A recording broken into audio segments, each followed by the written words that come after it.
What is going on, everyone? Welcome back to the Full 90. Today it is time for the Week 19 Premier League predictions, and I want to give a massive shout out to Seriously Goated, who left their predictions on the previous game week video, correctly predicted the Sheffield United score, the Man United result, the Everton score, and the Man City result as well. Granted, Sheffield United were aided by the red card for Ryan Fraser of Newcastle in the first half at the end, but nevertheless they still got their first win of the season. Also today I want to give a massive shout out to the guys over at OneFootball for sponsoring this video. If you don't know what OneFootball is, it is a free app available on iOS and Android, and if you love football, which I know you do, then it has got everything you need for your football needs, whether that's live score updates, transfer news, because the January transfer window is open. You can follow and favorite your favorite teams on the app. It's got a really easy to use interface, so it's very user friendly. Even if you've never used the app before, it's easy to navigate and make sure that you get all the updates from everything that you want to know about. So definitely go and download OneFootball using the link in the description, and massive shout out to them for sponsoring this video and supporting the channel. Now we'll delay no further and get on to the Week 19 fixtures, because Week 18 it was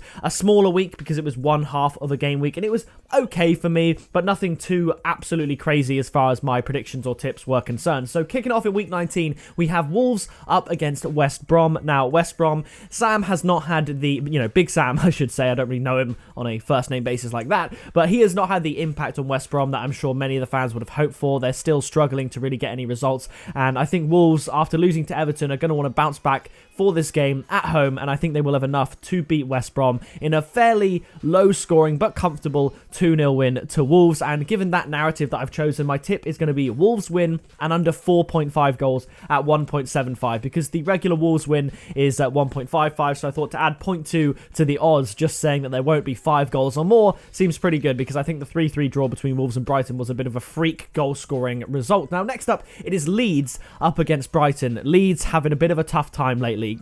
They're either banging in a load of goals or conceding a load of goals. They lost to Tottenham 3-0. They lost to Crawley Town 3-0, which is absolutely insane. I think at home at Ellen Road against Brighton, they are going to bounce back with a win. So I'm going to go for a 2-1 win to Leeds, because Brighton have not been getting the results that they should be getting. They can't win many games, it seems. So I'm going to go for a Leeds win in this one, 2-1. But in case Brighton do finally turn up, I'm going to go for over 2.5 goals as my tip at 1.61, because Leeds games usually are quite high scoring. It's just tough to know which end they're going to be going in. Now next up after that is West Ham up against Burnley. West Ham, they're picking up some decent results, and Burnley, they stayed strong against Manchester United, but ultimately did lose 1-0 in the end, and usually Burnley do provide a bit of a banana skin for Manchester United. So I think this is going to be another low scoring game. I think it's going to be another Burnley classic, but this time in favour of West Ham. I'm going to go for a 1-0 win to West Ham, and my tip that therefore is simply West Ham to win at 1.75, which is value that I think is pretty decent. Now,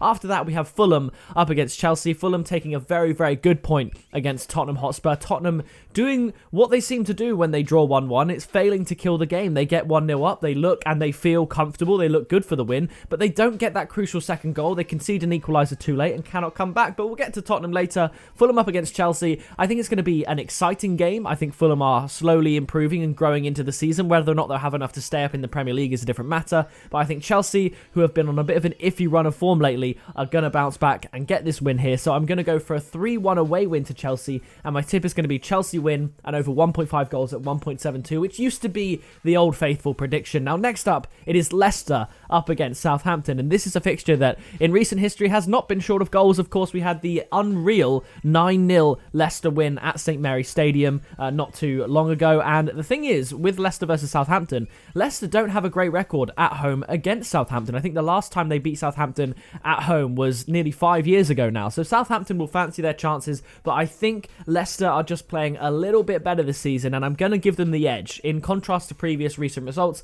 I'm going to go for a 2-1 win to Leicester, but my tip, in case the narrative follows that Southampton do a bit better, get something out of the game, my tip is going to be both teams to score at 1.7. Now next up, we have Aston Villa up against Everton. Everton, a fantastic result against Wolves, winning at Molineux, and obviously I always say that Everton, their best place to play for them is Goodison Park. They're a very, very good home team, so getting an away win against Wolves is definitely a very impressive result and a good way to bounce back after losing at Goodison Park against West Ham.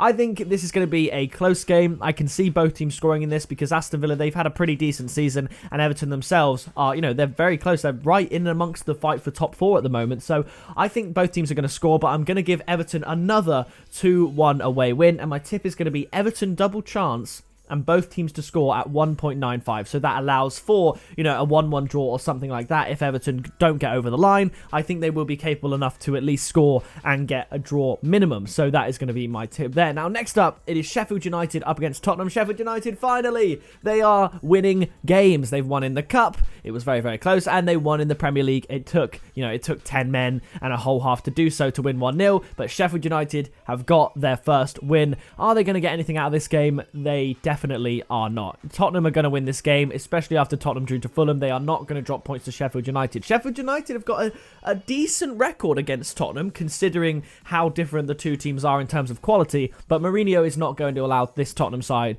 to lose this game. I think Tottenham are going to do what they should have done to Fulham successfully and win 2-0, and my tip is going to be Tottenham win and under 4.5 goals at 1.83. Just saying under 5 goals just bumps up the odds a little bit without too much risk of it making the tip fail, because I don't see Tottenham winning 5-0 or something like that.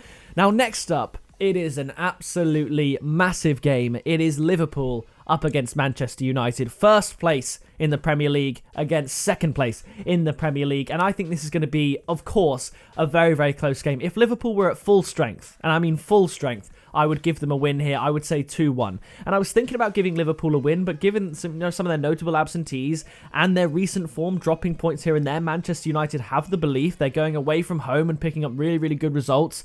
I'm going to go for a draw in this fixture. I think if it was anywhere but Liverpool and Anfield, I'd give Man United an away win. Maybe even, probably not at the Etihad. Man City are in unstoppable form, but we're not talking about that at the moment. So I'm going to go for a 1-1 draw between the two teams, because I just think that Liverpool and Anfield is a very, very difficult place to go and win. Man United could do it. I'm not saying they won't, but I'm going to sit on the fence and go for a 1-1 draw. My tip is going to be a penalty in the match at 2.75. This could be for either team. This penalty could then go on to be missed. It doesn't matter. With the likes of Manchester United and how many penalties they get, and the likes of Liverpool's front three, particularly Salah and Mane, how susceptible they are to winning penalties in matches. I think a penalty in the match at 2.75 is very, very good odds, so that is my tip there. After that, we do have Manchester City, and the other third and probably only other serious title contender this season, against Crystal Palace. I think this is going to be a fairly low scoring but comfortable win for Manchester City. They look unstoppable, their defence looks unbreakable, so I'm going to go for a 2-0 win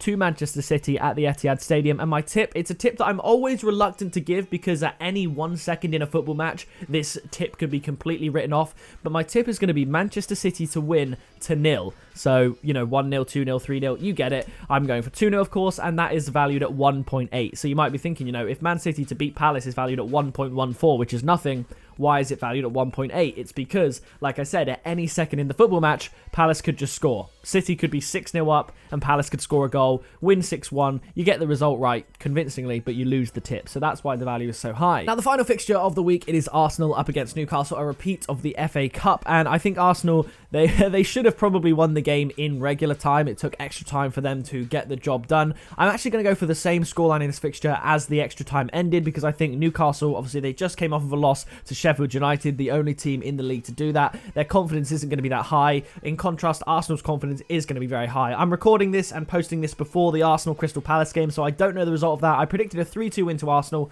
with both teams to score, but for this fixture, I'm going to go for another 2-0 win to the Gunners. So my safe tip would be Arsenal to win at 1.4, but the value isn't great, so I thought I'd throw in another little nugget of value for you here. Draw half-time and Arsenal to win at full-time at 4.0. Because Arsenal aren't the ruthless and efficient Arsenal that they perhaps once were, when they play teams that they should be beating, like Newcastle and other teams like that, they usually tend to leave it quite late, usually to the second half. It can often be a frustrating first half. Typically, as an Arsenal fan, 0-0, 1-1 at half-time, and then if they are destined to win, they'll go and get the win in the second half. So that is my logic behind that one. If you're going to play it safe, I would say Arsenal to win as the tip at 1.4, because Arsenal could really show up against Newcastle and be winning at half-time and full-time, but I thought for the value, it's worth putting in this video, draw half-time, Arsenal full-time. So that is going to do it for my Week 19 Premier League predictions. I will be uploading a part 2 to the Week 18 Premier League predictions on Monday, I believe, so keep an eye out for that. But that is going to do it from me. Leave a like if you enjoyed this video. Subscribe down below so you don't miss all the future ones. Thank you once again for 15,000 subscribers, and to OneFootball for sponsoring this channel on the way there. But that is going to do it from me, and I'll see you in the next video very soon.